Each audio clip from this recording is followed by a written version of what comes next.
This is an extract from a treatise by St. Diodocus of Photiki on perfection.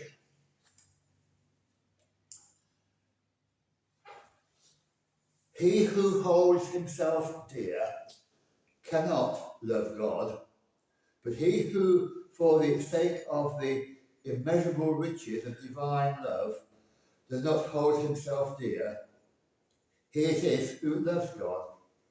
That is why such a one never seeks his own glory, but rather the glory of God. For he who holds himself dear seeks his own glory. He who holds God dear loves the glory of his Creator. It is the mark of the soul that is sensitive to the love of God, ever to seek the glory of God in its fulfillment of every commandment, and to delight in its own abasement. Since to God, on account of his greatness, belongs glory, and to man belongs abasement, whereby we become members of the household of God.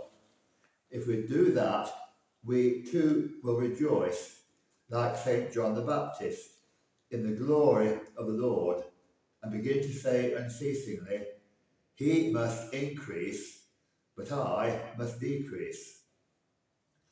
I know someone who so loves God, although he feels compunction about not loving him as he wants to, that his soul is constantly in the grip of a fervent desire to see God glorified in him, and to see himself as if he were not.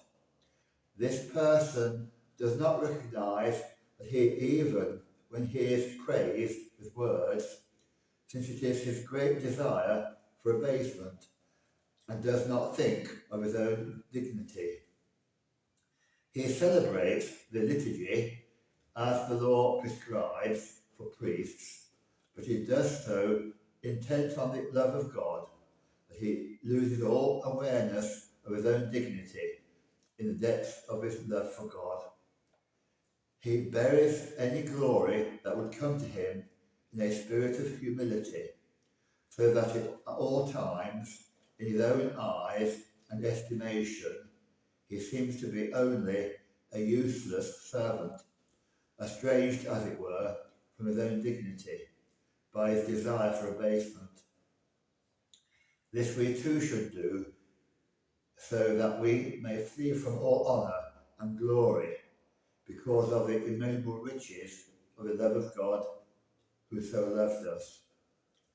He who has a heartfelt love for God is known by him, for a person grows in the love of God in the measure in which he takes on that love in his own soul, which is why afterwards such a one passionately longs for the illumination of knowledge, to the point of feeling in his very bones, no longer aware of himself, but wholly transformed by the love of God. Such a one is in his life without being in it. He still lives in his own body, but unceasingly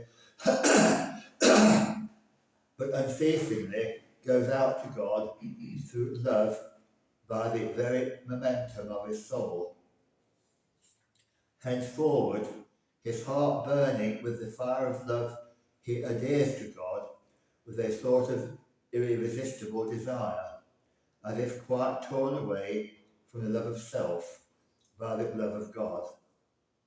For if we were beside ourselves, says the Apostle, it is for God.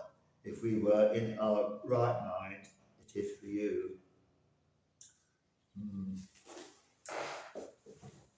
That's St. Photiki. I don't think we've come across